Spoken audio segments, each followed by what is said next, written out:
Isang mapagpalang araw po sa inyong lahat. Celebrity Chika Time po muna tayo at may inihanda po akong chika para sa inyo. Tara po't magchikahan na po tayo. Ifsas multimedia star na si Alden Richards, sobrang hectic ng schedule at abalang-abala mula kahapon hanggang ngayong araw ng linggo.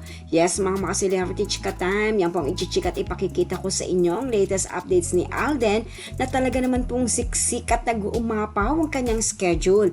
Bago po tayo mga Korean, ay nais ko po munang batiin mga team bahay, team abroad at mga seniors natin dyan. Shoutout po sa inyong lahat at happy blessed Sunday po.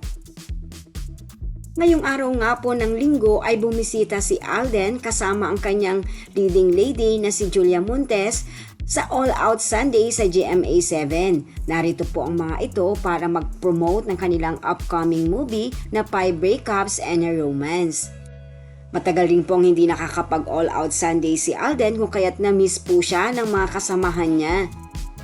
At ngayong araw din po, October 15, araw ng linggo, ay nasa SM Valenzuela naman si Alden at si Julia para rin po sa kanilang mall tour sa kanilang upcoming movie. Yes po, walang tigil sa mall promotion ang Asia's multimedia star dahil nalalapit na po nating mapanood sa mga sinihan ang kanilang upcoming movie. At kahapon nga po matapos naman po ang kanilang Cebu promotion ay dumalo naman po si Alden sa anniversary ng I Am Worldwide na kung saan na ito po ang kanyang pinakabagong brand endorsement.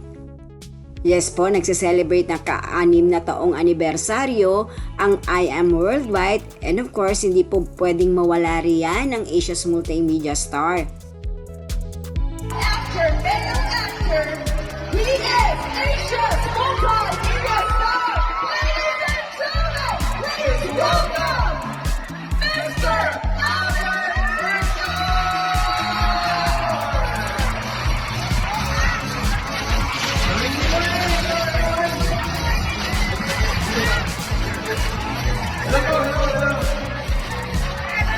Grabe, Mr. Alden, I'm so happy to see you again.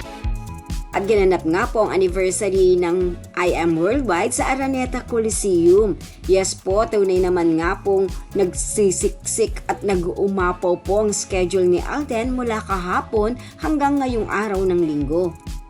Yan po ang aking chika updates for today. Salamat po sa inyong panonood. Huwag po kalimutang mag-subscribe. Pwede po mag-comment sa ibaba. Basta't wag lamang po harsh o nakakasakit sa isa't isa. Salamat po muli. Spread love, not hate.